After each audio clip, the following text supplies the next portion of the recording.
Mr. Adil, please. Thank you. Mr. Adil, if you'd like to take a seat. Remain standing and state your name and your address to the court, please. My name is Asif Adil. I reside at 1601 Burjan, Dubai Marina, Dubai. PO Box 48748. Yes, I will. I swear by Almighty God that the evidence I'm about to give is the truth, the whole truth, and nothing but the truth. Thank you. Good morning, Your Honor. Good morning, Mr. Adil. Take a seat, if you would. Thank you, Mr. Adil. Before you, you should see a number of bundles. There is one folder that has a red spine marked Series D, witness statements. If you could turn up, please, tab 26 of that bundle. And Mr. Adil, if you'd like to pour yourself some water as well. Would you like some here?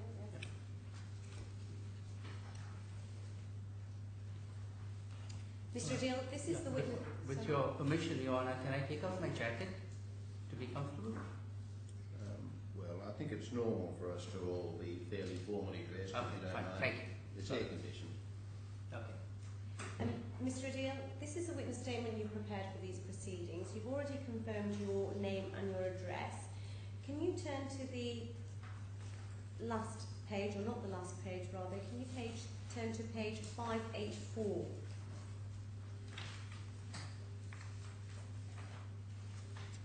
It's the fourth page in from the back. Yes, I see. I see it. Yes, and can you confirm that that is your signature?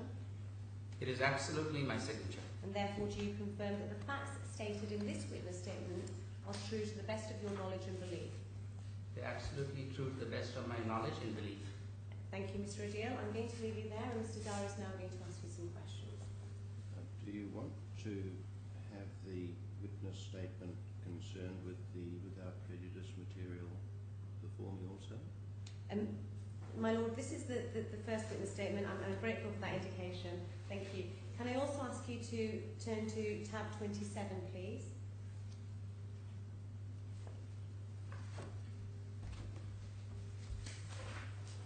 That's your reply witness statement. Yes, I see it. Can you turn to page 609, please? Which is 4 pages in from the back.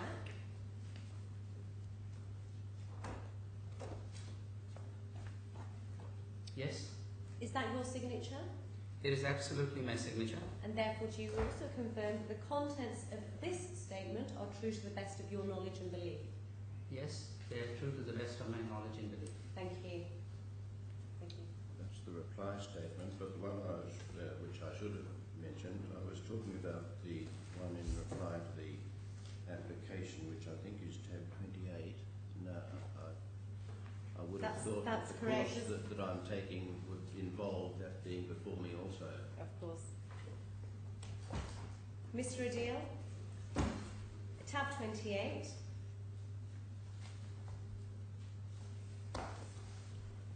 Page 615.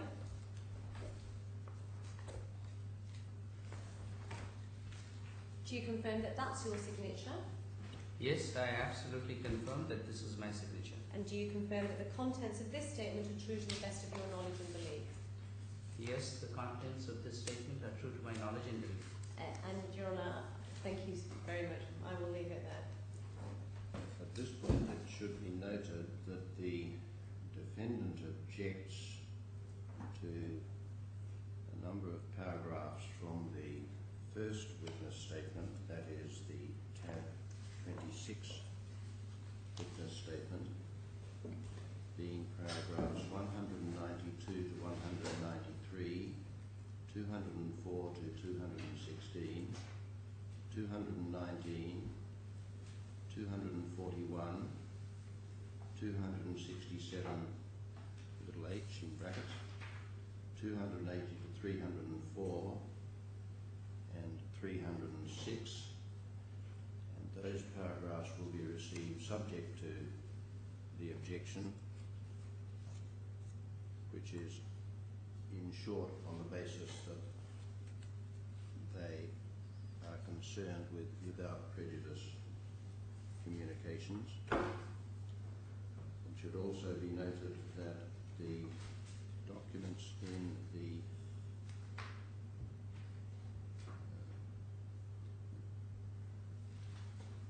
bundle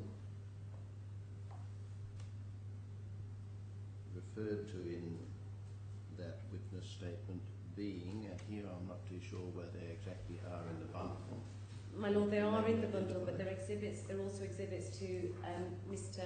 Adil's first witness statement. I know that we're going to be working off the bundles, aren't we? So we need to identify them by their bundle numbers. My Lord, I can do that for you and provide a list. Right, but so I will simply say at this stage, which will be identified shortly by a document which will be agreed and handed up, are also objected to on the same basis and will be received again subject to that objection. It will be noted also that there are objections on the same basis to some paragraphs of the reply witness statement of Mr. Adil, that is the tab 27 statement, and the precise paragraphs will be identified in another piece of paper which will be handed up in due course, and that those paragraphs will be received on the same basis. Does that cover things from your point of view, Mr. Dale? It does, Your Lordship. Happy with that? Yes, my Lord. All right. Now, Mr. One machinery matter, the copies of the witness statements that I have, the whole statements bundle, it's not paginated, so when you refer to them, please use paragraph numbers rather than page numbers. Yes, Your And the other thing, Mr. Dale, if and when you cross-examine on matters falling within what we might call the without prejudice area, identify it beforehand so that we will know whether that is something which should be considered as necessitated on a contingent basis. Yes, I mean, Your Lordship, what I don't propose to cross-examine to deal with the question whether or not an item is subject to without prejudice or privilege. Forgive me if they can't hear me. Can you hear me? I can.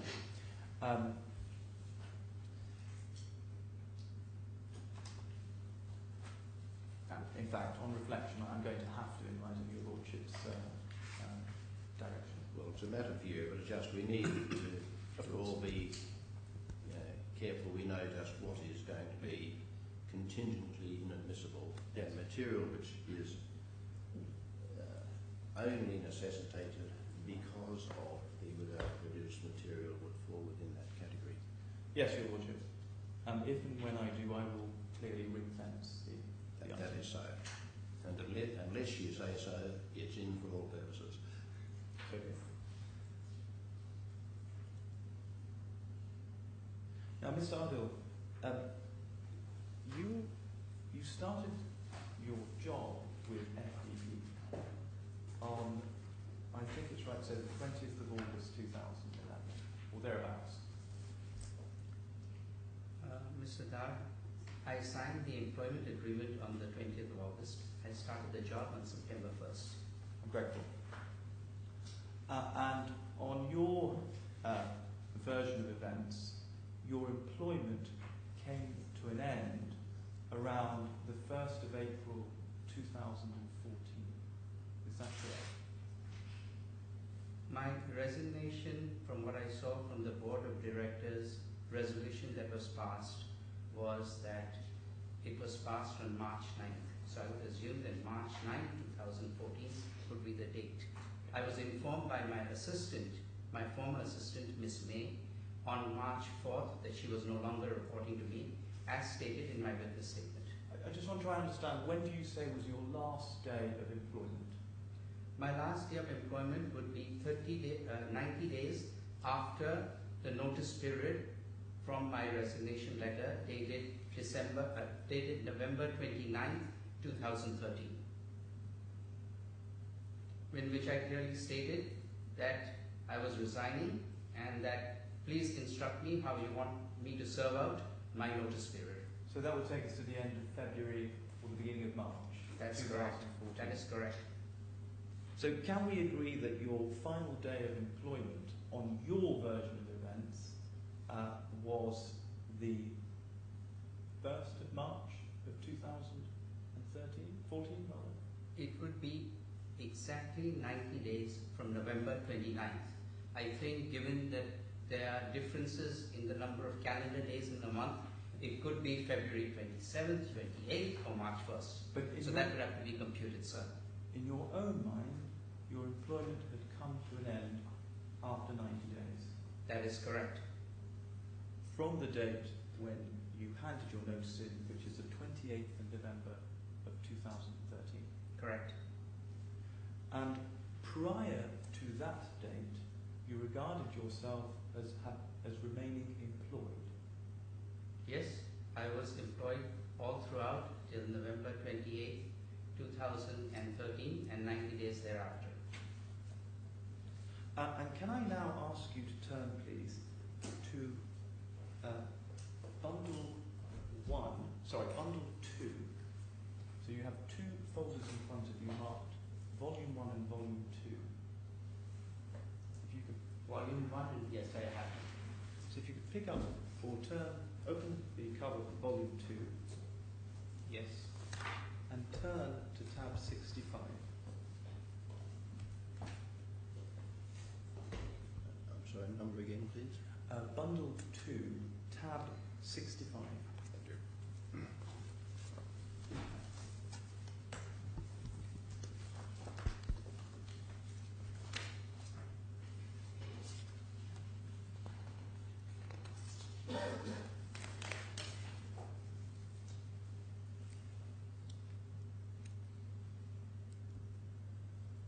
I want to make sure I'm on the correct page that says DAP 5. Tab 65. DAP Yeah. 5. DAP 5 on top. Yes. Correct. Now I'm afraid I don't have a tab 5 on the top of mine. I'm looking at bundle. Hang on. DAP 5 is written on it. No, I don't have that either. I have Right. his email box SD31. Volume 2. Tab 66. Well, I've got it as tab 65 in my bundle.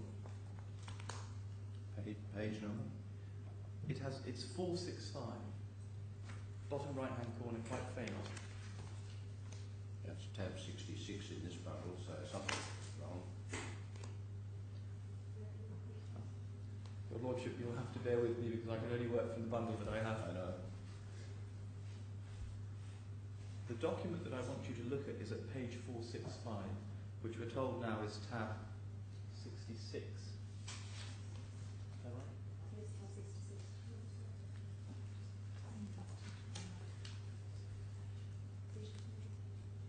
Oh, sorry, forgive me, Your Lordship. I've marked up my bundle.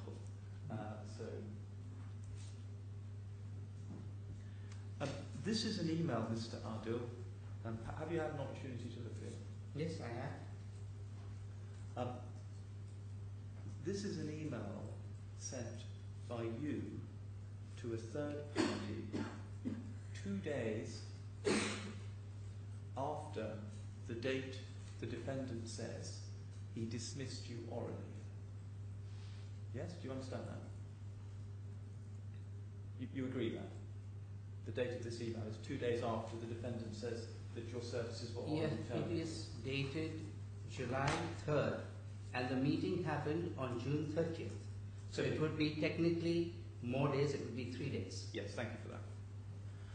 And would you agree that this email is entirely inconsistent with what you told the court minutes ago about when you thought your employment had come to an end? Sir, that is absolutely not the case. And let me explain to you why. In the June 30th meeting, we had a discussion about salary and about reduction in my salary. and that was the only thing that was discussed. After that, Mr. Chaturvedi said that he was going to terminate me in case I did not agree to his suggestion for reduction in salary. So this is what happened. It was an oral termination, not for cause, and given the fact that I understood from Mr. Chaturvedi that he was orally terminating me, I wrote this email as I was concerned about my employment and what I would do. Just pause there for a moment, please. The email, which we can all see, starts with the words, "I have left Suresh's company." And Suresh, of course, you'll agree, is Mr. Suresh Chaturvedi, who sits behind me. That's right, isn't it? It's the chairman of the company, isn't it, Mr. Suresh Chaturvedi? Yes, absolutely. And there you say, not that you've been terminated, but that you've left Mr. Chaturvedi's company. Would you agree that there is a clear distinction, a difference between the two versions there? On the one hand, you've been terminated. On the other hand, you say you've left. Sir, there is a difference in speaking between termination and left. It means the same thing. I have written, I have left, but I am stating to you that Mr. Suresh Chaturvedi orally terminated me on June 30th. I see. And you then go on to say that, and this is 3 days after the oral termination,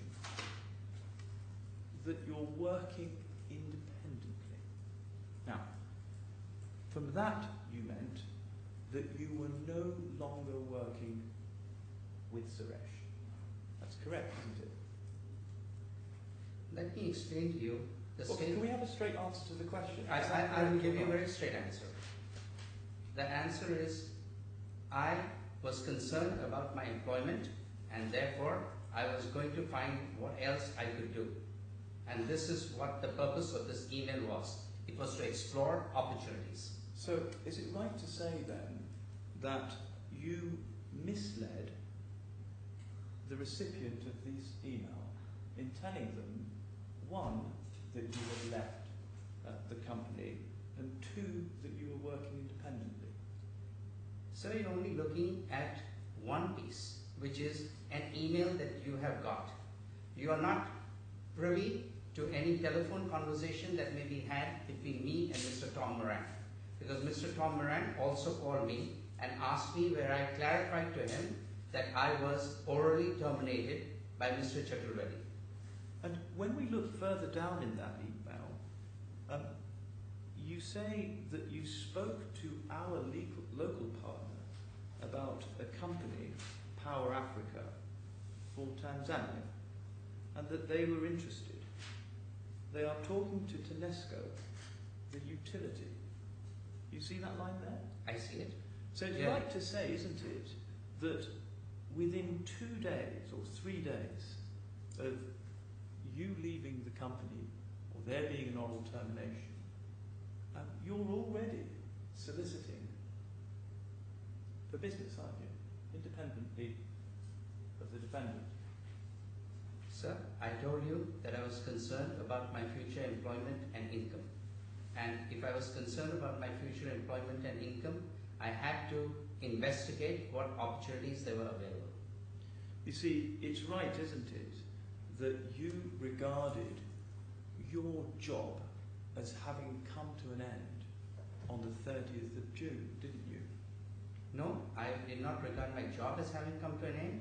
I took Mr. Suresh Chaturvedi at his word that he had orally terminated me, because you are not looking at the other correspondence that has transpired between Mr. Suresh Chaturvedi and me during the period of June 30th and July 3rd. So if you look at that, you can see the questions I've asked Mr. Suresh Chaturvedi, whether he has already terminated me or not, and I was not getting a straight answer to that question. We'll come to that in a moment, but just so I'm clear, and so that the court is clear, is it your case that you continue to remain employed after the 30th of June? Yes or no? I was confused in the period of June 30th till July 20th when we had the meeting in Maputo about what my actual status is, which is stated in my witness statement, because there were conflicting messages. In fact, Mr. Suresh Chaturvedi, as stated by Mr. Zed Raghavan, went on to tell all the employees that I was not terminated. So there were a lot of conflicting messages that I was getting. So your position then is, as of the 3rd of July, you were confused about whether you remained employed or not. Is that your position? For that period between June 30th and July 20th, I was confused till I had a meeting with Mr. Suresh Chaturvedi in Maputo. And so, because your status was unclear, in your own mind, you had not been terminated. Is that your position? Status, in terms of unclear, you need to clarify. There were conflicting messages and emails coming from Mr. Suresh Chaturvedi. He orally terminated me on June 30th. After that, I asked him questions whether has he terminated me, or am I supposed to report back to work? He never answered once a straight answer, yes or no. Point number one. Point number two, let me tell you, is he also said that, should I understand that you have resigned? If he had already terminated me on June 30th, why would he give me an email message saying, have you resigned? There's a big difference, as you're trying to say, working independently and terminated. There's a huge difference between having resigned and being terminated. You see, despite what you now say is unclearness about your status, it's right, isn't it, that in the email to Mr. Moran, you're very clear about your status, aren't you? In fact, can I suggest you're emphatic about your status? Because I was exploring opportunities as what could I do. I had to be clear to someone, because why would he respond to me if I was not clear to someone of whether it is terminated or not? It was in my mind. You're only looking at one sentence and picking that up. And can I suggest to you that when you sent this email, mentally, you were in the departure lounge already from the defendant. You had gone, hadn't you? That is a mischaracterization of your phrase departure lounge. I told you I was confused, because please look at my email correspondence along this period too. And you will see the questions I've asked. I've asked only two very simple questions. Sir, Mr. Suresh Chaturvedi, please clarify to me, have you orally terminated me? Yes or no? Or do you want me to report back to work? Yes or no, because I'm prepared to serve my entire contractual term.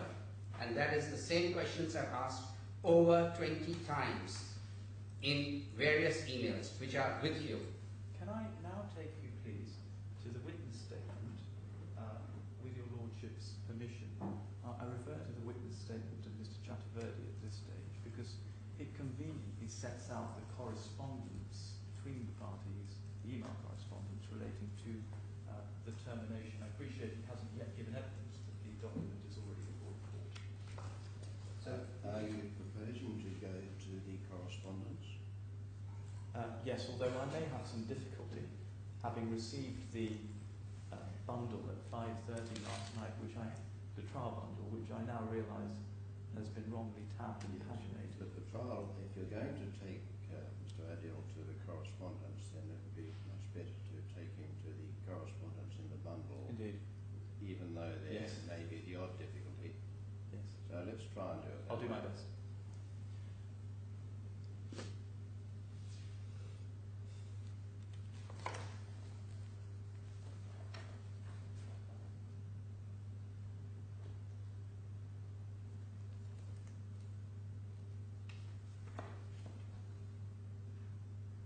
Can I ask you to turn to tab, what is my tab 66, I'm assuming your tab 67.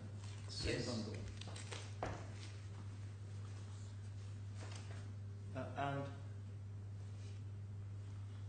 if you turn to the second page in that tab, this is an email that you send. Can I just ask whether the document that you have in the second page is paginated 467, bottom right hand corner, It's an email. It is 467.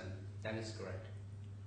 And it says, Dear Suresh, that's Mr. Chatterberry, we met at 3 p.m. on the 30th of June 2014, where you informed me that I was terminated as Managing Director of Frontline Development Partners effective immediately. You see that? Yes, I see it. Now, you go on to say that you accepted the termination, but it had to be in accordance with the employment contract. That's what you say. Yes. But it's right, isn't it, that as a matter of fact, at that meeting, you were told by Mr. Chatterberry that your employment had come to an end immediately, hadn't you? Sir, I told you this, that the meeting on June 30th was about reduction in salary. When I did not accept the terms of the reduction in salary, he said, then in that case, I will terminate you. I don't want to go into the detail. Well, I have to clarify because you're quoting something and I need to tell you what happened at the meeting. Let me rephrase the question. Do you accept, having seen the email that I've just shown you and the first paragraph, that your employment was terminated with immediate effect on the 30th of June by Mr. Chatterberry? It's a yes or no answer. The answer is yes, it was orally terminated on June 30th. But let me add one thing. Please look at the chain of emails, and you need to look at that because I look at these and this reiterates my earlier point. If you look at the earlier email dated Thursday, July 4th, 2013 and July 2nd, 2014, it says that you have failed to respond whether you have orally terminated my services or you want me to serve out my unfair contractual term of employment on the basis stated in the employment contract by you. So this was the point I made earlier. Let me clarify for you that there were contemporaneous emails going on. So you have to look at it in the totality. I don't want to interject while you're speaking. Thank you. But the way Appreciate it your... works is I ask you questions and I refer to documents and you answer. And if your representative wishes to take you to other documents in re-examination, then no doubt she will have that opportunity to do so. Or if His Lordship directs otherwise. Do you understand that? I fully understand what you're saying. So can I suggest to you that as of the date of this email, which appears to be the 2nd of July, in fact, although we don't appear to have a date on this email at page 467, I don't know whether you can assist with the date of the email that I've just referred you to. So I can only assist you if you allow me to look at the earlier email, which is dated July 2nd. If you look at that, the date is there on the earlier email. Right. Have a look at that. So if you look at that, you would have to say that since there is no date on this email, this would have to be either on the 1st or the 2nd of July. All right. Only by inference I can come to that conclusion. All right. So we think it's around the 2nd of July, do we?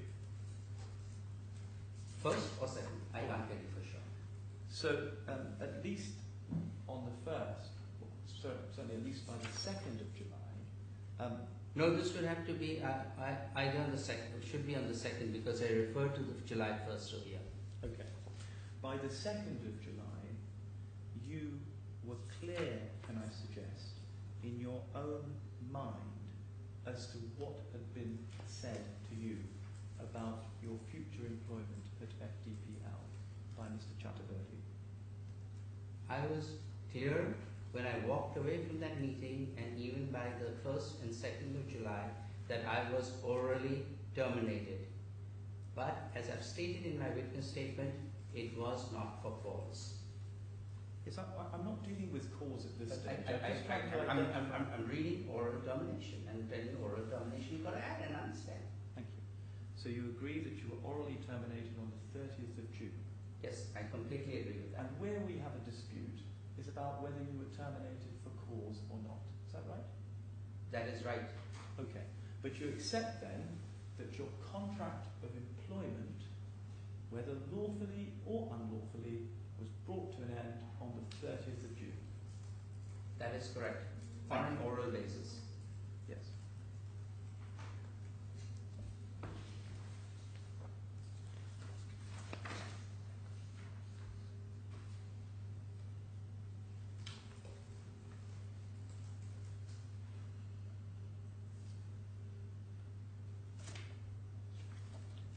Your Lordship, I'm just trying to find a document that I need to rely on. I apologise.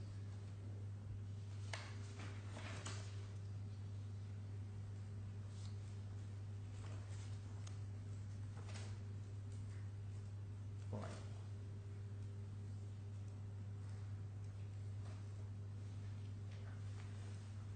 Now,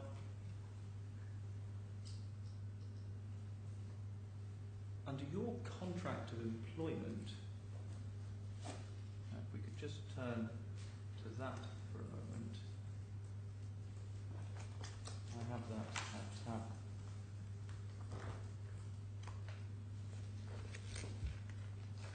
Can I ask my learned friend to assist me when she has the contract of employment? Volume 1. Yeah. Is it 10? I apologise, Your Lordship. Yes, tab 10. Tab 10, thank you. 29 SC4. Grateful. Which volume are you going to answer? Volume 1, please, Mr. Ardell. Tab 10.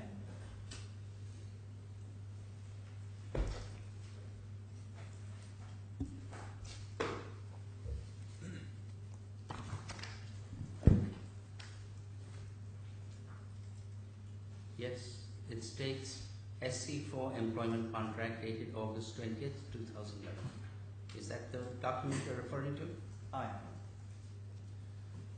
Now, can I ask you please to turn to page 61.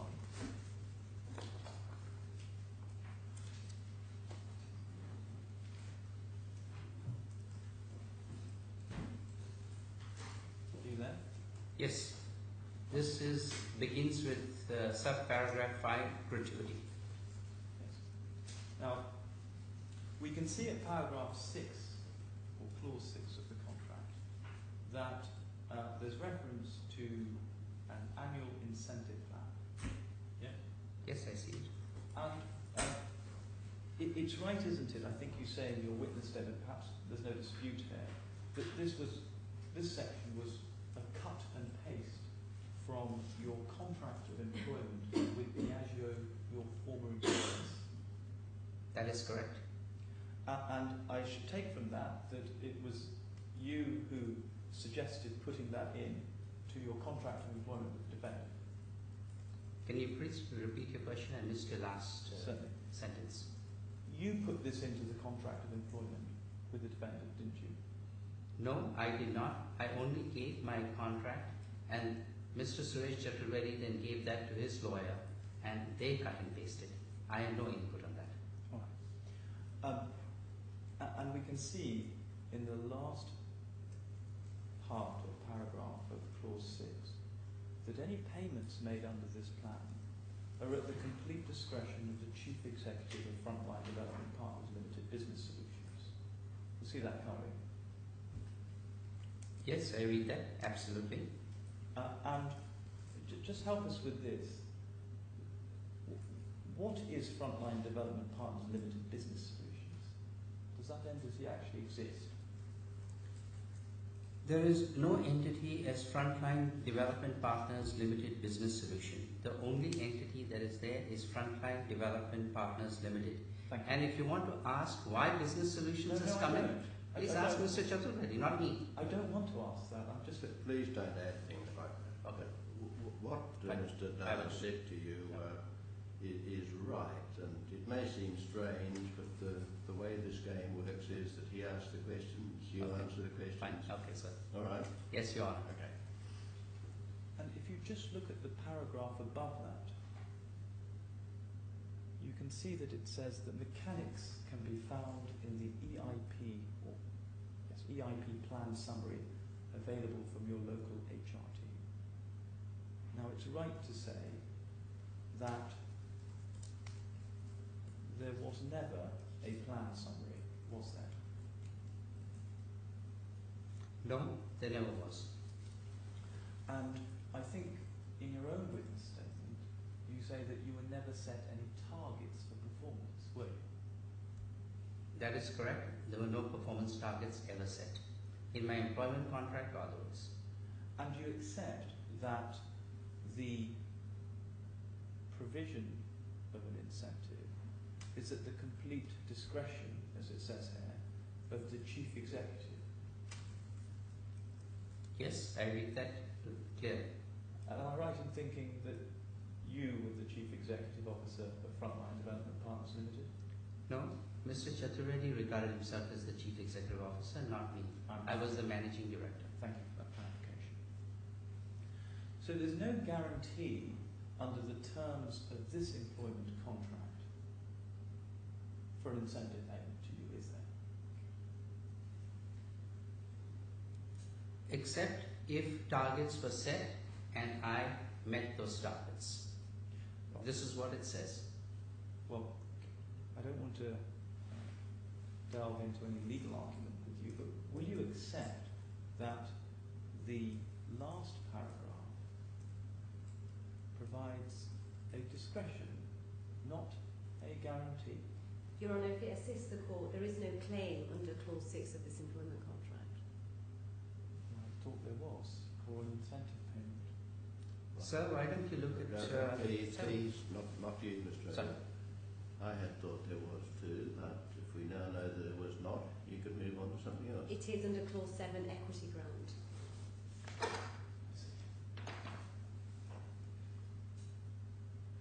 So am I right in, can I assume that any reference in the materials supplied by your representatives on your behalf to, I quote, an incentive payment can be completely ignored? Oh, that's an unfair question. My Lord, it's... Please. I'll rephrase that. the That question should not be asked. So,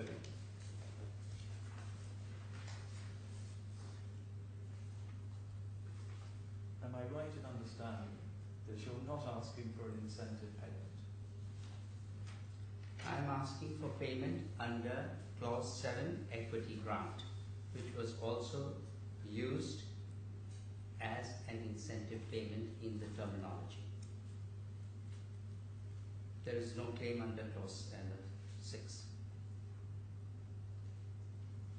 So that I just want to clarify your position there. Is your position that Clause 7, entitled equity grant, can also be referred to as an incentive payment? It can be referred to as balance of compensation, incentive payment, equity grant, which is how I have referred to it in my witness statement. I see.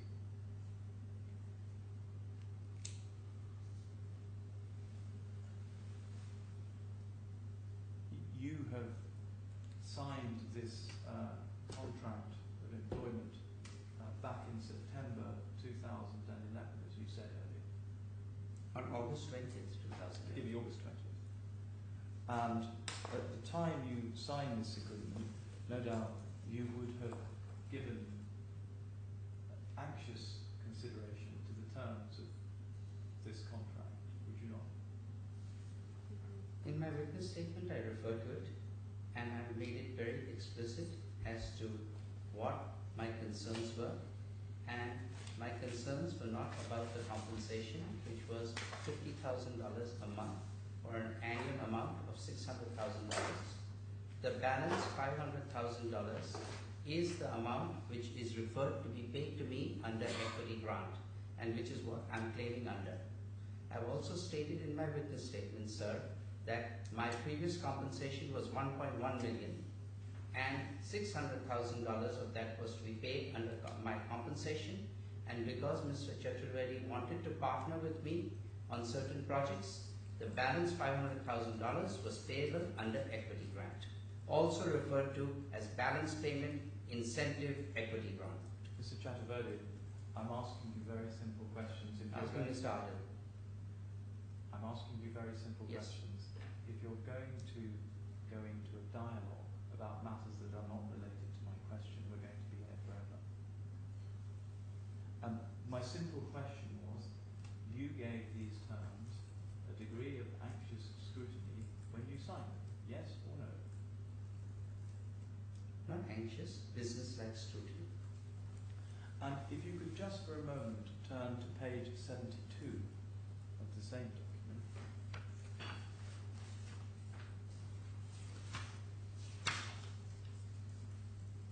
You can see under paragraph 32. Just give me a second, let me get that.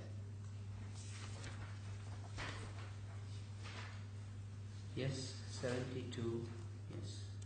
We can see, can't we, just to the right of the second hole punch, it says, the terms and conditions of employment set out in this agreement supersede any prior oral or written agreements with you. This agreement may only be altered in writing, signed by both parties. You see that? I read that. Absolutely, you quoted it correctly.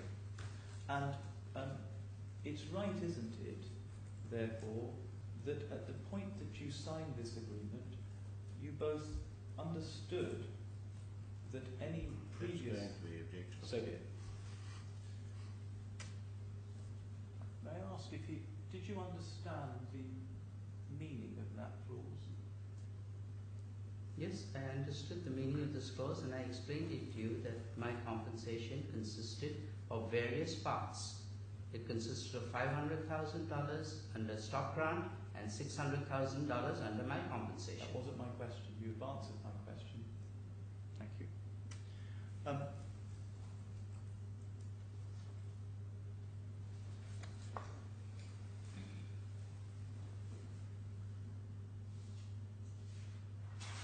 Can I take you to bundle 1 or volume 1, tab, I suspect it will be tab 18. Nope. It's tab 17.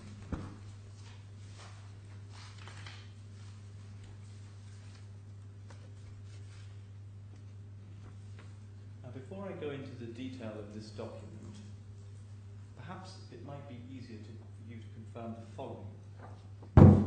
Let me first make sure I'm on the right page. So if you, it says Frontline Development Partners Limited advances Asif Adil MD. Is that the tab you're referring to? Correct.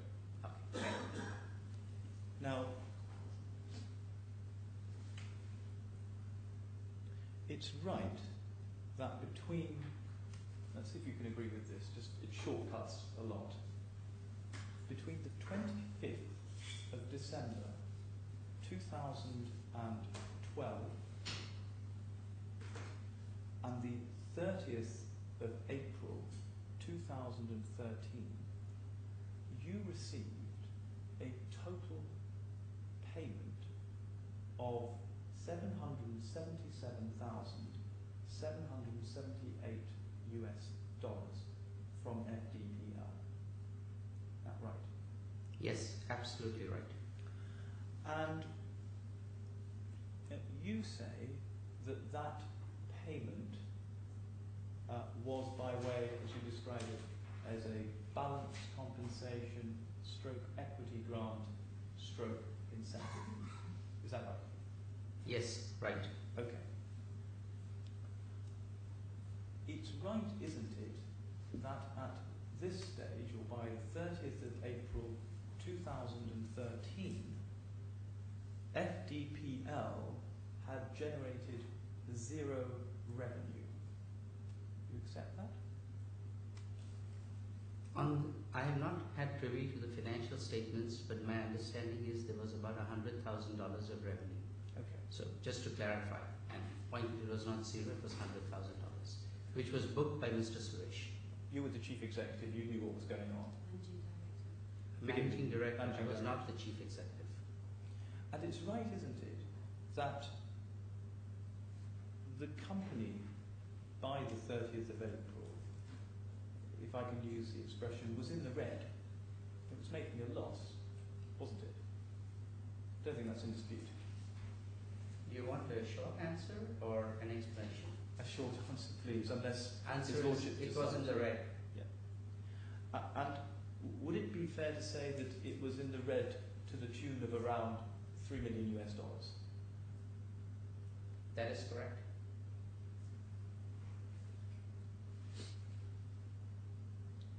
It's right, isn't it, that you also received payments from an associated company of the defendant,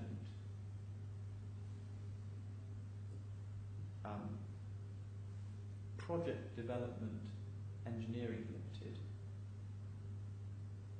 of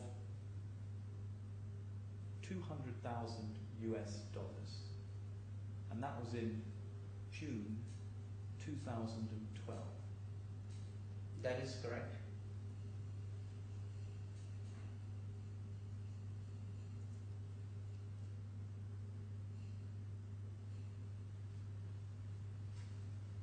And that was transferred directly to your bank account, wasn't it? That is correct. It came into my bank account in Dubai.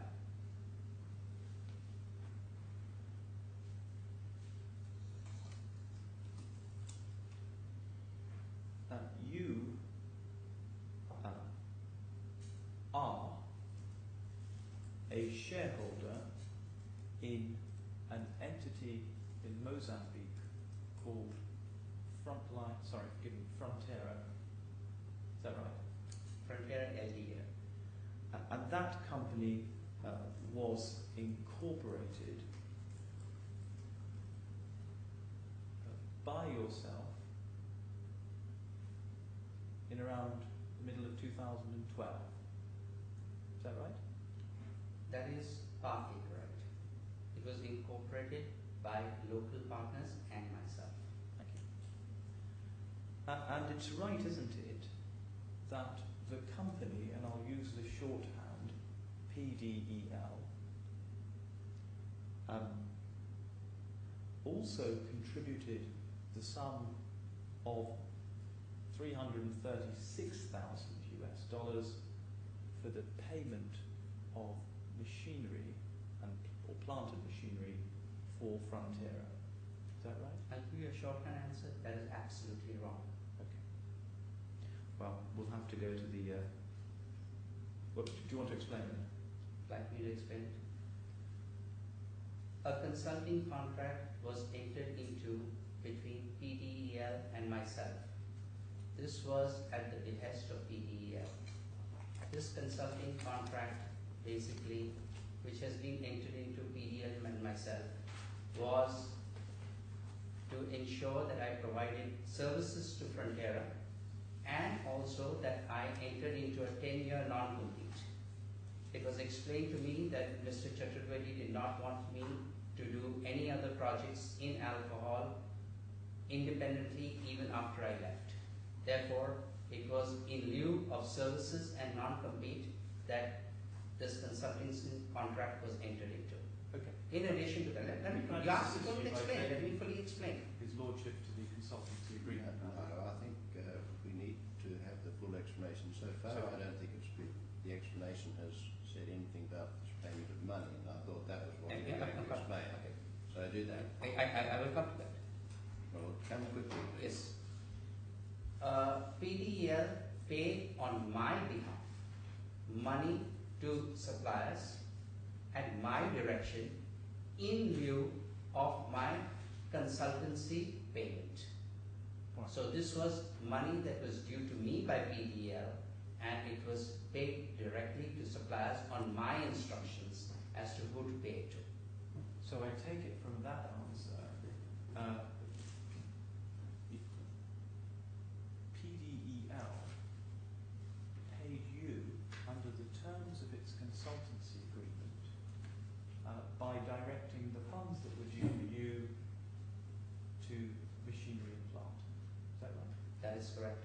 Your understanding is correct, sir. Thank you. And that was your benefit then, that payment of 336,000 was your benefit under the terms of the consultancy agreement. Is that right? It was in lieu of services that I was providing and non-compete that I was giving. Okay. It's right, isn't it, that there was an additional payment, and perhaps we can turn to the consultancy agreement now. Can you refer me to the tab, sir? In Volume 1, tab 23.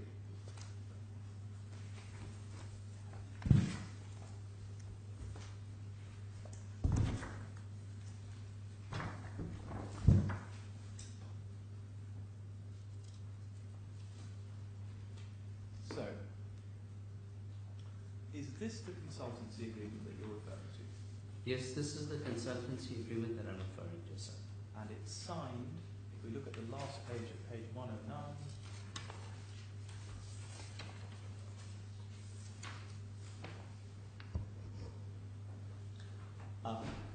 by the director of PDEL, is that right? That is correct, Mr. Fung Kong Yoon Kim. And am I right in thinking that you also signed this agreement? Yes, I have signed and delivered by the within name consultant, Asif Adil. Right. And this, under this agreement, if we just turn for a moment, please, to the obligations of the parties.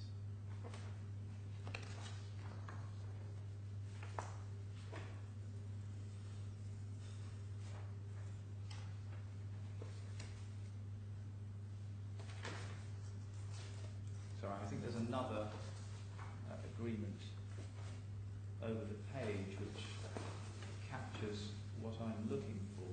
If you just turn to the next tab, tab 24, there's another copy of a consultancy agreement. It's the copy is quite a poor copy.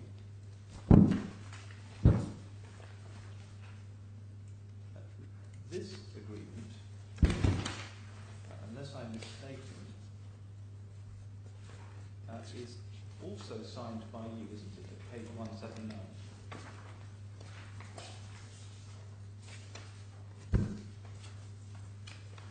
Yes, I think that the problem is the first agreement has a page missing. We go from 2 to 4, and I think that the second agreement simply has the missing page, which is page 177.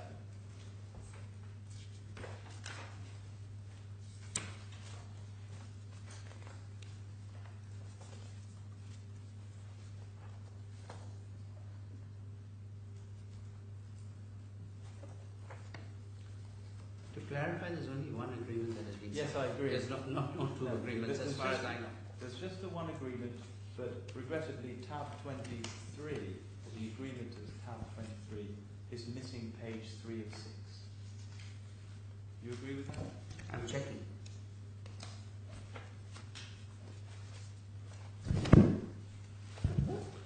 Which paragraphs are missing? Because I'm going by the paragraphs in the agreement.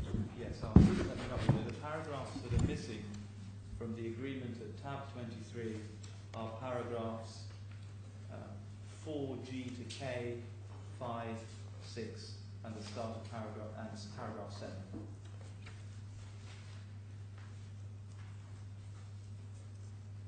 So if I look at it, 4 is there. It's just the order is different. I don't see any difference in 4, unless you're seeing something different than I'm seeing. 4 says consultant shall, 4 in your previous tab says consultant shall constitute the operating team for the JV, and then goes on with subparagraphs A to F, and this other one also begins with the same thing. But consultant shall constitute the operating team of the JV and will be in overall charge and management of the company. Goes for A to K. It goes on to K. Thank you. So if you could just look at this. So the subparagraphs are additional. Great. So if you could just look at the second agreement then. Okay. So that is the complete agreement, isn't it? Yes, that would be correct. Is there anything I can clarify for your lordship at this stage? Does your lordship have a... I'm with you. Right. Now, if you could just look at clause 6 of this agreement. It's difficult to read, I accept, so just bear with me. Can you see 6? Yeah, I'm comparing 6, the previous one and this, which is more legible. Just give me 1 second. Yes. Can I just ask, does your lordship have 2 agreements? The first copy, the tab 23 copy, is in my bundle is missing page 4, page 3 of 6. The Yes. second copy does have page 3 of 6. Yes. And that's what you want to refer to. Precisely. I just want to check that the claimant is also in a similar position Yes. as the rest of us. Yes, I am. All right, thank you. So just look at clause 6, please, of the agreement.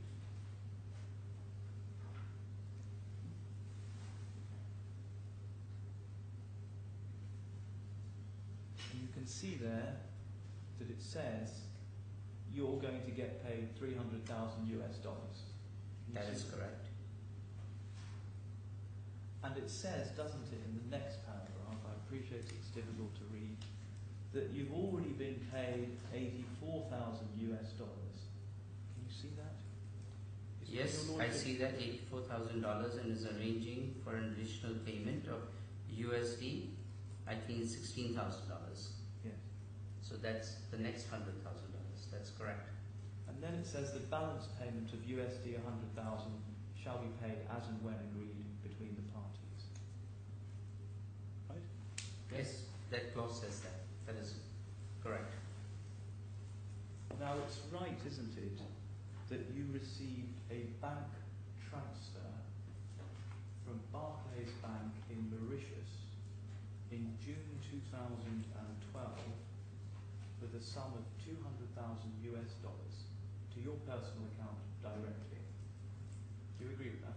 That is correct, but that is independent of what was paid under this agreement, as stated in my witness statement. And in addition to that, you accept that PDEL paid the sum of $336,000 towards plant and machinery. I don't fully accept the $336,000 because I refunded back, as stated in my witness statement, the balance stub amount. So only a total amount of $300,000 was paid. And I have clarified that and stated that in my witness statement. If you give me permission, I can refer to my witness I statement. accept that you've said that. So answer is $300,000, not $336,000. You're completely mistaken. So that was. And even the bank statement, bank transmissions clarify that it is $300,000. Yes. So far, by this stage, that's to say, by April, the 30th of April 2013, you've received your salary up until that point, haven't you?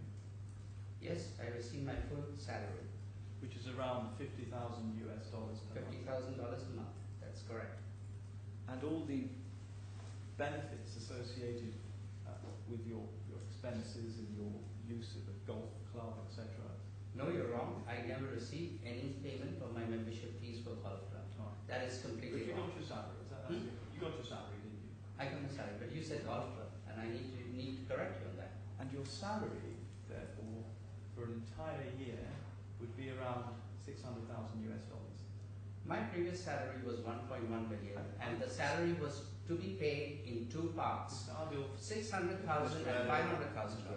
Please remember Okay, sorry. the rules. Okay, yeah. The answer, I think, is probably yes. Answer is I got $600,000 in salary. Yes. So in 2013, you had received your salary plus $777,778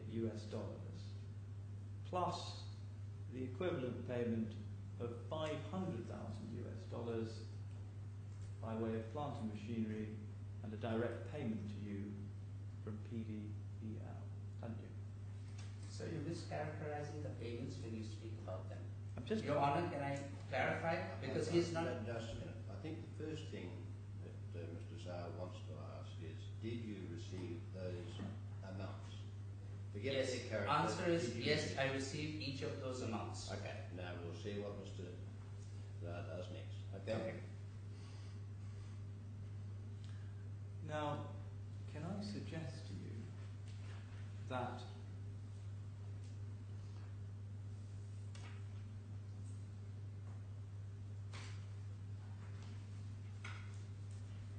my client, Frontline, gained no benefit whatsoever? Would you agree? Then you want me to answer? Well, I haven't finished the Finish your question. question, sir. Sorry to interrupt you. My client gained no benefit. Well, can you confirm that PDEL, the associated company, is not a registered shareholder in Frontier? Answer is yes, You can at this point in time.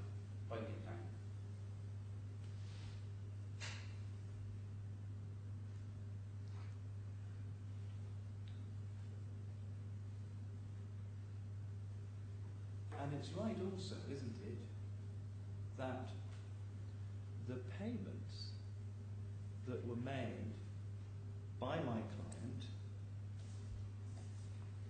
to your personal bank accounts, if we could just go back to Bundle 1, Tab 17. So I'm a little bit confused. You ate up your previous question, you did not complete it. So you want an answer to your previous question or not?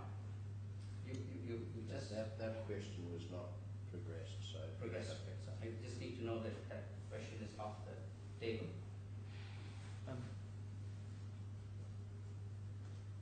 If you could just turn to Bundle 1, Tab 17, please.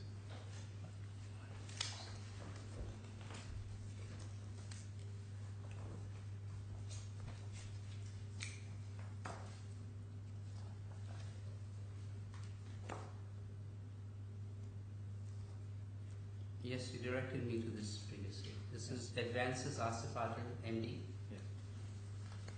And we can see here, can't we, in the company's ledger, that the payments that were made to you between 25th of December 2012 and the 30th of April were described here as advances given to you. Can you see that description? Short answer is yes. And would you agree, just so that we understand terminology, it's right, isn't it, that the word advance is effectively the opposite of what you say it should be. That is to say, an incentive, balance compensation, or an equity grant.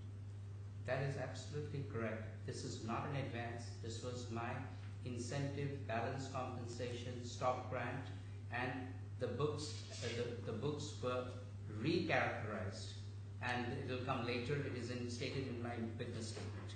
And it's right, therefore, then, that despite the company that is FTPL being in the red,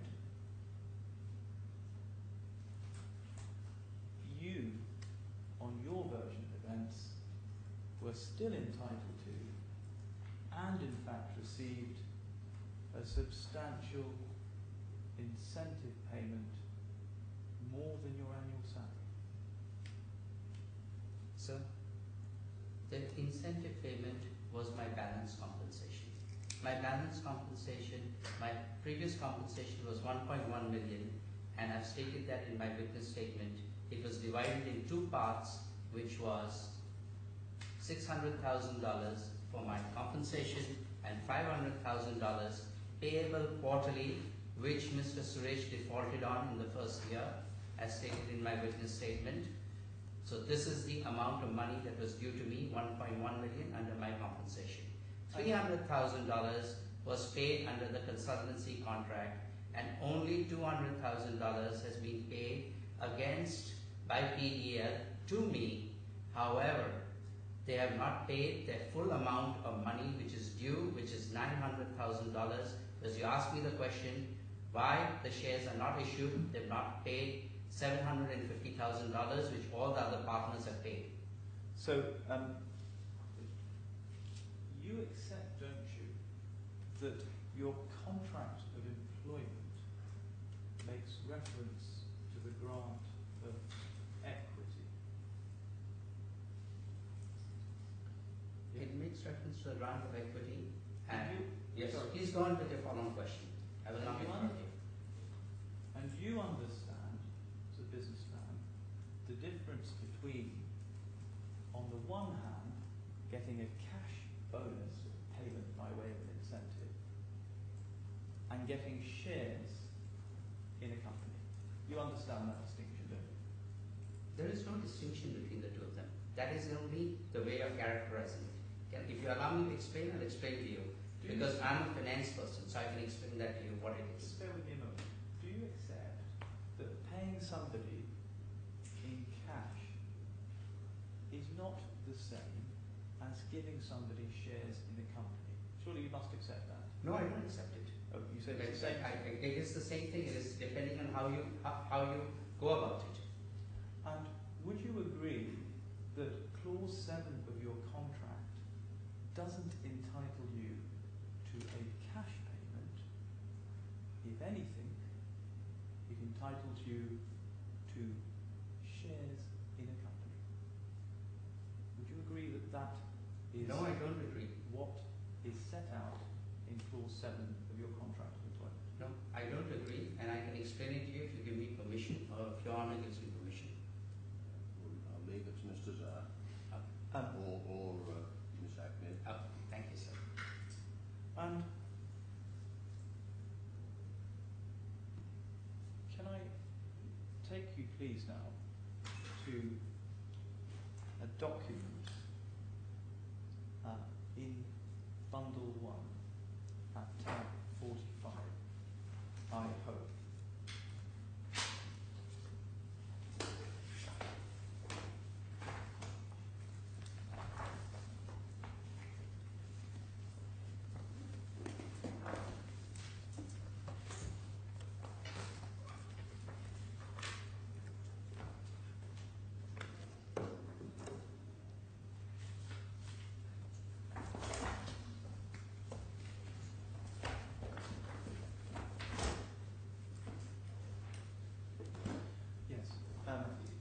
It's in fact Bundle 1, page 44.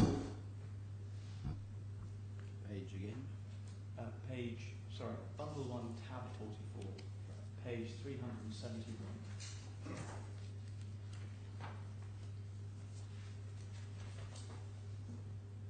Page 371, you say? With 371, it says SC 13 at top.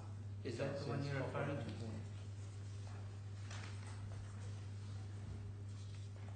Now, I understand from your legal representatives that the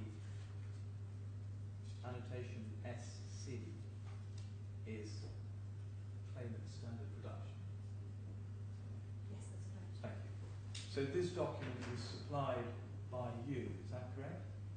That is correct, sir. And unfortunately, in my copy, you can't see the title, the first three words of the title, but you can see the rest of the title between the two hole punches. I think it says payments made by towards incentive of assets. Payments made by Messrs. FTPL towards incentive of Asif Hakim Adil. That is what it says. That's very helpful. Now so is this a document that you put together?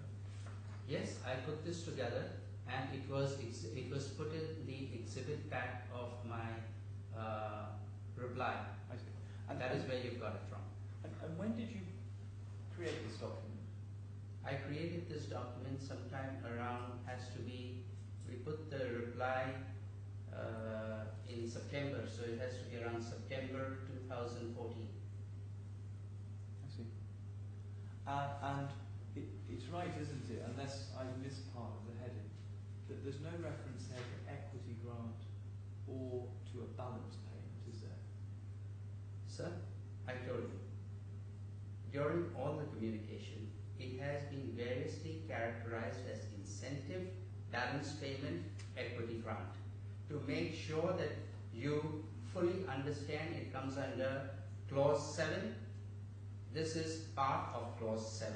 It's got nothing to do with clause 6, which you're trying to lead me towards, which is incentive payment. I'm not trying to legally box you in, Mr. Adil. I just wanted you to confirm that at the time you drafted this, you made no reference to the phrases equity grant or balance payment, did you? That is correct. I did not make any reference at that point in time, but I know that this is part of clause 7 and not of clause 6, which you're trying to lead me towards. And it's right, isn't it, that you make 4 references or use the phrase employment incentive on 4 separate occasions in this document, don't you? That is correct. Your reading is absolutely right. And can I suggest to you that the reason you did not use the phrase equity grant is because you regarded these payments, or you were trying to call these payments incentive payments. That's wrong. That's Because wrong what you're saying. in your own mind, you knew that an equity grant is a payment, or rather a transfer of shares, rather than a payment of a sum of money, didn't you? Sir, you're going to allow me to answer this question you asked me before, and you told me I could not explain the difference between on equity grant and payment. If you give me permission, I will explain it to you, because you're repeating your same question. And if we just look Your Honour, do I have the liberty to explain at this point or not? No, Mr. Zhao will ask you another question. Okay, go on. And it's right, isn't it, that the first payment that we see on the 25th of December 2012 was by way of an electronic transfer to your account, wasn't it? Can you refer me to the tab where you see that, please? And I will confirm it for you. The first payment that we see of $200,000 was a payment that was made to your personal account, wasn't it? Which tab are you referring to, sir? The same tab, SC13. SC13, there is nothing which says that it was made to my personal account. But that's precisely why I'm asking you the question. But you have got in your, I think there are the bank documents you have submitted. So please refer me to the right tab and I will answer your question. Mr. Ardo, one of the things that I'm trying to do is to speed up this process by getting you to make admissions on matters that are not contentious. Is it right that this payment was made to you, to your personal bank account? No, but you're leading somewhere with that question, so I need to clarify what you're trying to go towards. So please refer me to the right tab. No, you don't, Mr. Adele. You have to answer the question. Okay. Please do so. It was made to my bank account. That is correct. All right. And it's right, isn't it? If we can just have a look at, well, perhaps we can deal with it this way. It's right, isn't it? At the time the transfer was made, the transfer was characterised, or rather, the transfer was called an advance, wasn't it? That is wrong, sir. Completely wrong. All right. Let's have a look at Bundle 139. But if you wouldn't mind just keeping, well, it's going to be difficult for you to keep your finger on it. But let's just turn to Bundle B1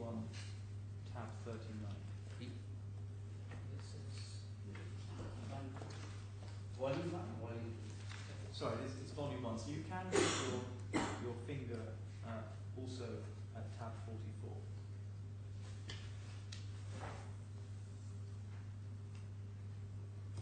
Which one you want me to go to? So tab 39, please. Tab 39.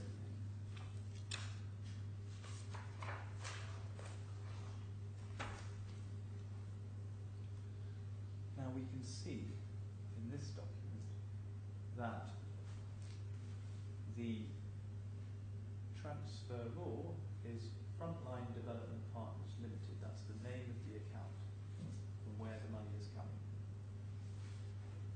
Yes? That is correct, sir. And the amount debited from that account, we can see is 733,798 Emirati dirhams, That's correct, sir. which is around 200,000 US dollars. That is correct, sir.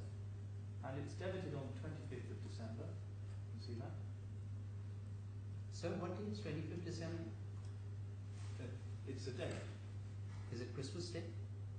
I believe it is, yes. Good. So the amount is transferred on the 25th of December 2012. Yes, sir. And in fact, the beneficiary, which is yourself, pays the charges for the transaction. You agree to that? Sir, I was not in the office on that day, on the 25th of December. You also submitted other correspondence to that effect. And the way it worked was I would sign several transfer forms and checks, and they would be with the accountant, and only after Mr. Maheshwari's approval was it ever sanctioned. I did not have visibility to this till you have produced this. So when you, we can see then that the description of the item or the transfer is an advance, isn't it? I told you, you can write what you want. My signature is there, but and also look at the correspondence which you have given in some DAP number between the accountant, Maheshwari, Mr. Suresh Chaturvedi and myself, and I have explained everything to Mr. Suresh Chaturvedi in the email trail, and it was clearly stated by Mr. Suresh Chaturvedi that this was an incentive and not an advance. And it was on the basis of that I accepted it. Otherwise, when I came back from my vacation on the 25th of December, I would have never accepted it if it was an advance, because it never was meant to be an advance. And we can see, can't we? So on your case, it was never meant to be an advance. It was never meant to be an advance, and there is also correspondence to that effect later on, which you are completely aware of. So. And I just want to be absolutely clear for the record. Your evidence right now, right this minute, is that this item was never intended, never should have been an advance. There were no advances ever Please made to answer me. yes or no. Is that Answer correct? is yes, not an advance. All right. Now, if we can, please.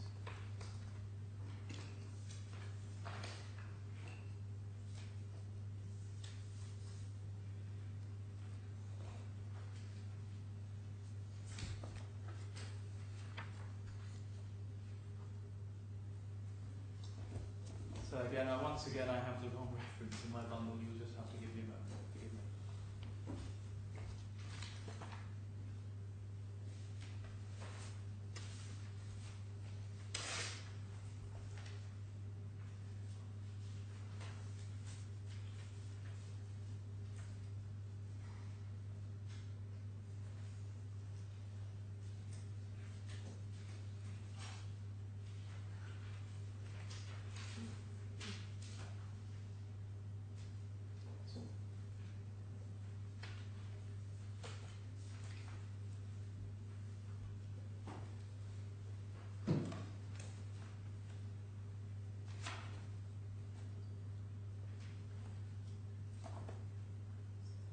Yes.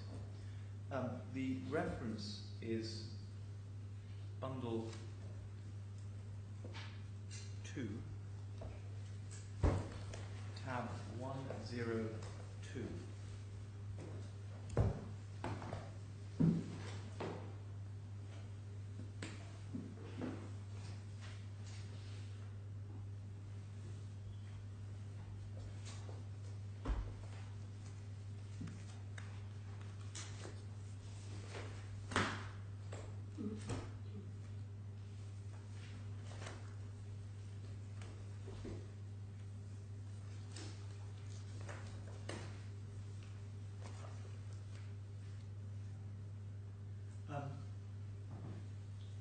can start, please. I want to make sure first we're on the right page, both of us Yeah. are on the right page. You should have. This says Exhibit 23. Is that the one you're looking at? Sunday, December 22nd, 2013, 5:43 p.m. No, I'm afraid not. What I have at tab 102 is DAP 13 in the top right hand corner. Tab 103. Yeah, it's off by one. Okay, I see it now. VAP 13. Yes, sir. Now, can you first just go to the bottom of the page?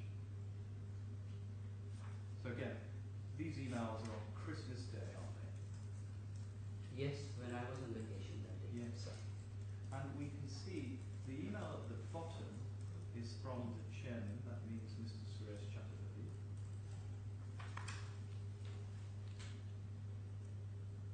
Yeah.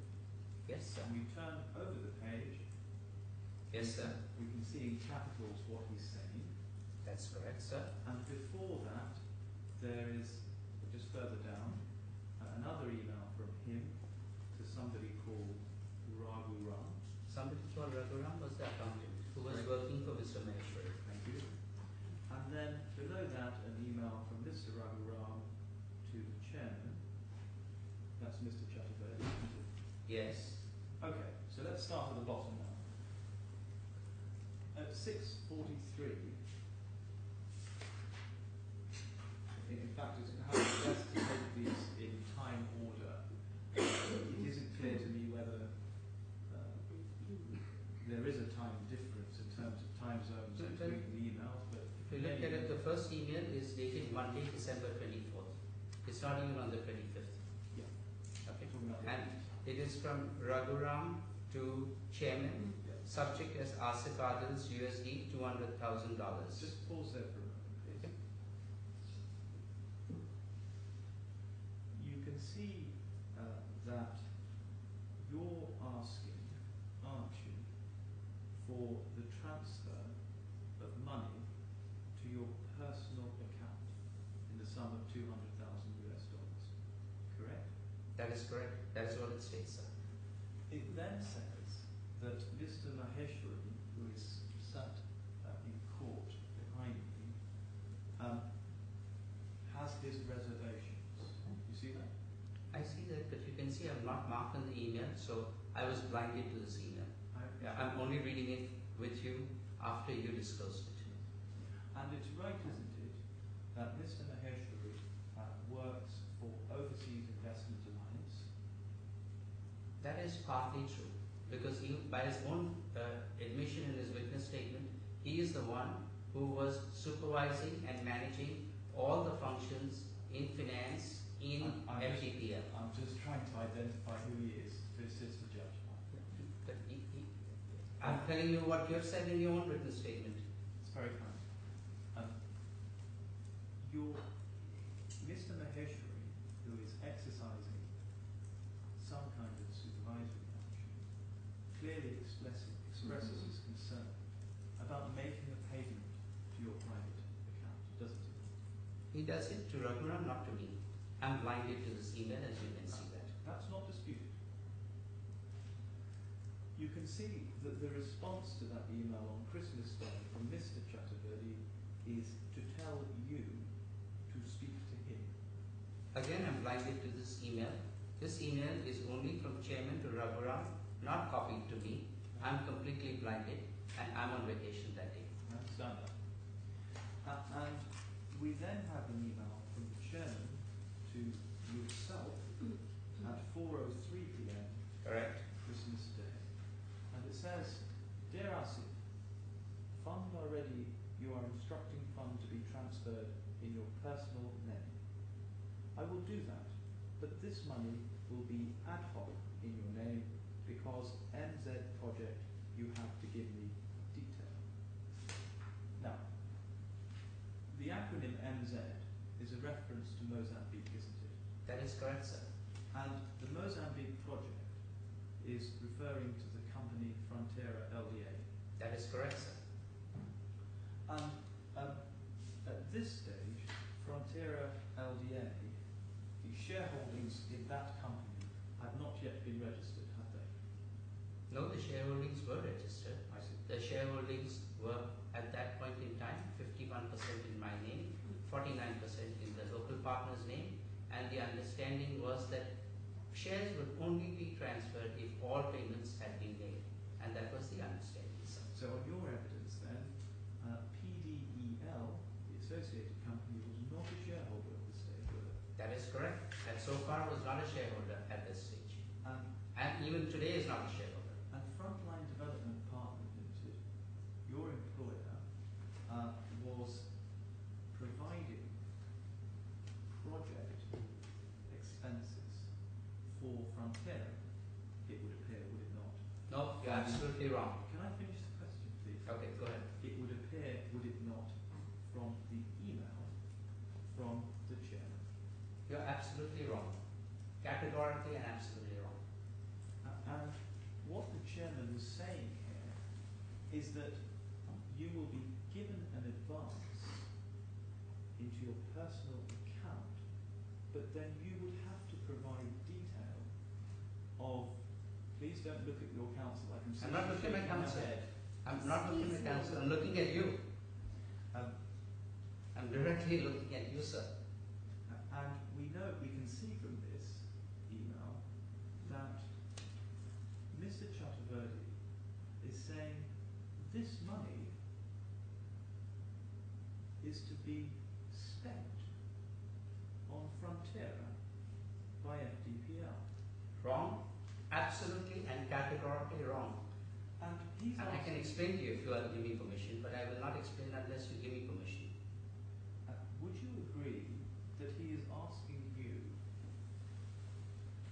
to provide him with the detail of project expenses for Frontiera at some point in the future? Isn't that what this email is doing? He is saying that. But again, if you give me permission, I will explain to you why he's asking that even and how the incentive payment has to be invested because it goes to your earlier question. So it's now an incentive payment? It is absolutely an incentive payment. It is never an advance. So it's not an equity grant then? Incentive, equity grant, balance compensation is all the same. And I've explained that to you repeatedly today. Can I ask you now, please, just to look at the email on the first page of DAP 30? Yes, sir. This is an email sent by you on Christmas Day whilst on holiday at 4:31 p.m. Yes, sir. I am always respectful of Mr. Suresh Chaturvedi. I do have a BlackBerry. So he wrote to me at 4:03 and I promptly replied to him at 4:31 if you look at the time. And I work 24/7, 7 days. Mr. Arnold, please pay attention to the question. No, you made that, you said on Christmas Day I answered, so I have to answer your question. Why did you make the comment Christmas Day this time? You'll see that in the first paragraph of this you refer to payments for Frontiera. Yes, sir. Did you write this email yourself? I have written it myself. This is written by me in my words. You say that payments for Frontiera, that's the entity in Mozambique, have so far been routed through myself. That is correct, sir. You do not say all payments to me have been routed to my personal account, do you? You are yet not allowing me to answer about the incentive payment, therefore you will not understand the context. How will you understand the context if you don't allow me to explain? And you refer specifically to payments that have been received for equipment for Frontiera, correct? That is correct. All payments were going through my account And of the local partners, please read that sentence carefully. All payments for Frontiera for purchase of equipment have so far been routed through myself. Mr. Kamlesh, our local partner, has also sent money to my account. so these are payments for equipment then, not incentive payments? No, that's wrong. Again, you're not allowing me to explain because the way the stock grant worked was the condition of that incentive payment was that I invested in the company, which is what I was doing. Please look at it. Look at the stock grant. That clause. If we can just go through the rest of the... Well, because you're not letting me explain to you, and you're trying to tell me I'm going to do your character. You're completely wrong. Mr. Adil, just answer the question. I will, sir. If there's any explanation needed, My counsel will. your counsel has the opportunity of asking. Thank you, Right? sir. Okay. You then say that Mr. Kamlesh, and I believe that's a reference to the local partner in Frontiera. That is correct, sir. The local partner in Frontiera in Mozambique, Kamlesh Ruganate. Raghunath. He sent you $300,000 of his own money, again, for the purchase of various items. That is correct. And you then go on to provide reasons why the payment from Frontline is more efficiently made if paid to your personal account first.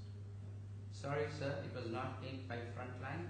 Frontline only paid my incentive payment, and I put my incentive payment into Frontiera. That is where the difference is.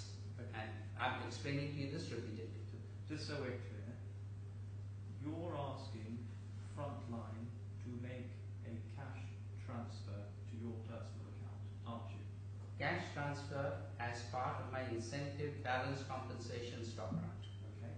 And in this email, you are telling the chairman of Frontline of the benefits to Frontline of making the payments for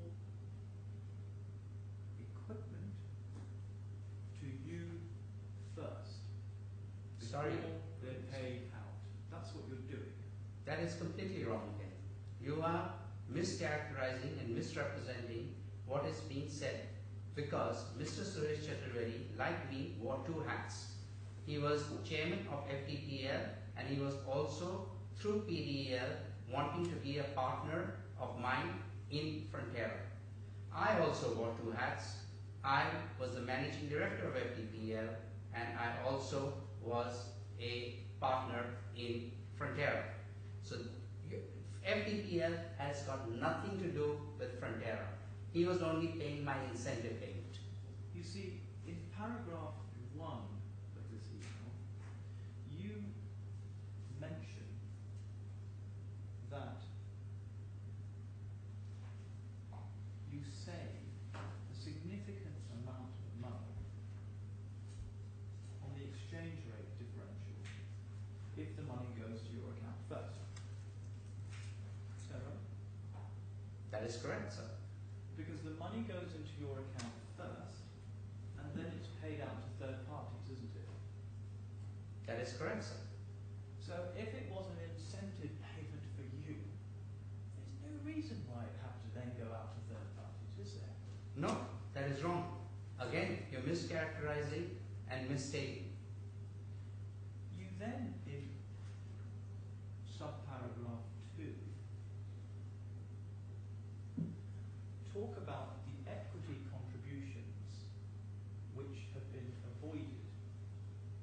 Sorry, the costs or the incurred in relation to equity contributions that will be avoided if the payment is made to your personal account. That is wrong. Again, you're not understanding what is being said. What I'm saying is now, instead of equity being contributed by cash, which is us as partners all putting in money in Frontiera in cash. Can I explain to you just some simple exchange rate differential and what we were trying to accomplish, with your permission? It's up to Mr. Zahar. The short point I would like to put to you is this.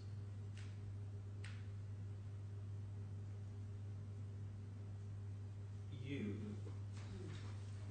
embezzled money from Frontline. That is completely wrong, and it is, For your and you're maligning my character at this point in time. I don't think the question was finish, Mr. Evans. Sorry. I know. Yeah, you used the word it's a embezzlement. strong- I know it's a strong question, but wait for it to be finished. Please finish your question. I apologize. Finish your question, sir. You embezzled funds from Frontline. Sir, you may say what you want. I am telling you clearly and straight that this was my incentive payment.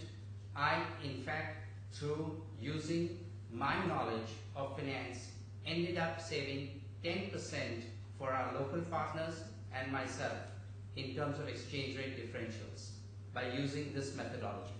You see, the truth is, if this was an incentive payment for you, you would have no need to try and save money on behalf of Frontline.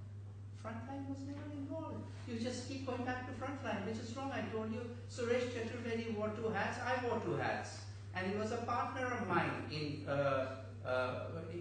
any ventures that we were going to undertake. So I'm only addressing him right now to his email address as Chairman FTPL. I explained to you that he was Chairman FTPL also through his beneficial ownership of PDEL, which by the way is against the law. I've stated that in my witness statement. But through his beneficial ownership of PDEL, he was going to be my partner in Frontera. And I was addressing the point about PDEL being a partner and him being a partner with me.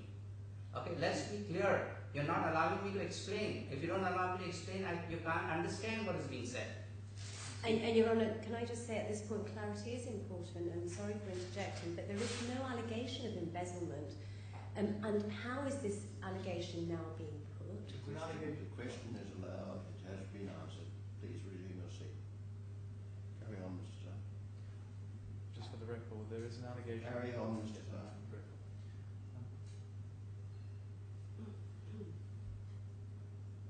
It's right, isn't it, then, on your version of events and your explanation, Frontline, who are making this transfer, get no benefit whatsoever from it. Frontline is only making my incentive payment, balance compensation, stock grant. And please read the succeeding email too, which is from Mr. Suresh Chaturvedi to me.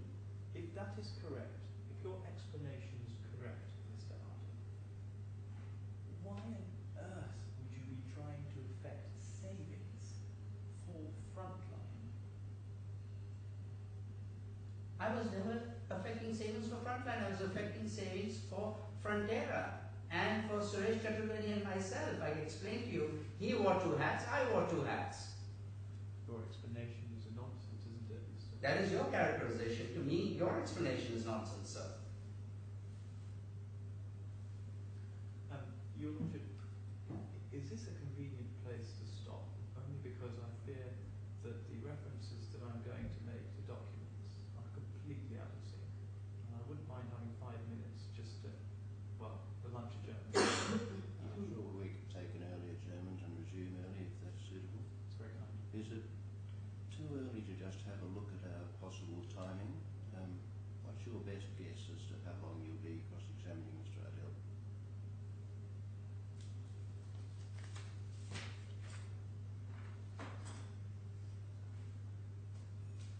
May I just consult my colleague?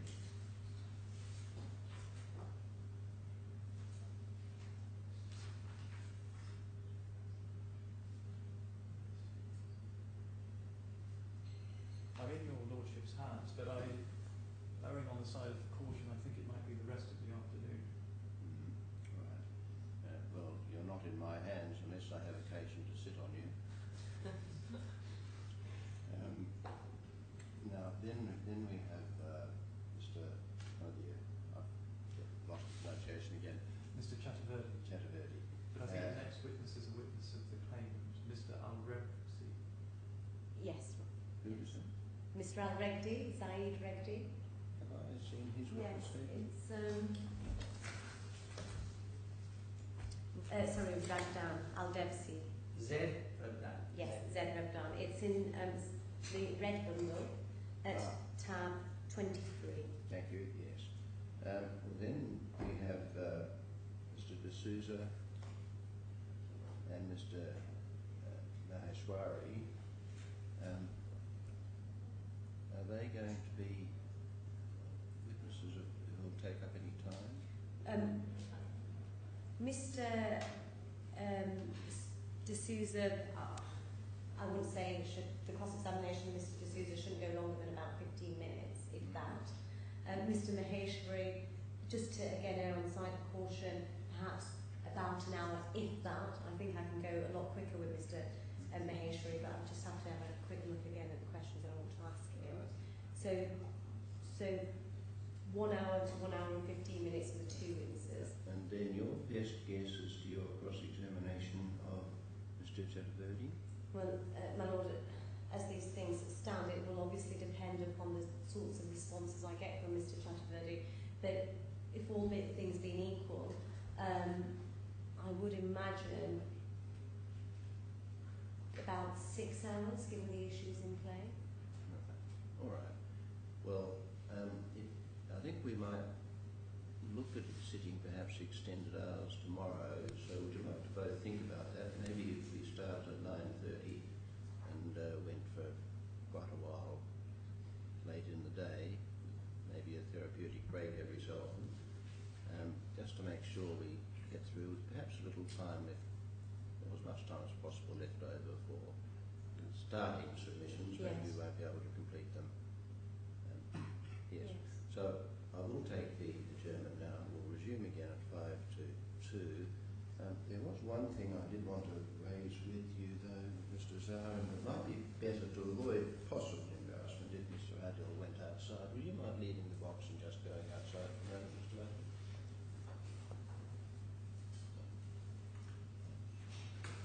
Ms. Ahmed, I appreciate that as the client he's entitled to be here, but I just want to make sure there's no difficulty.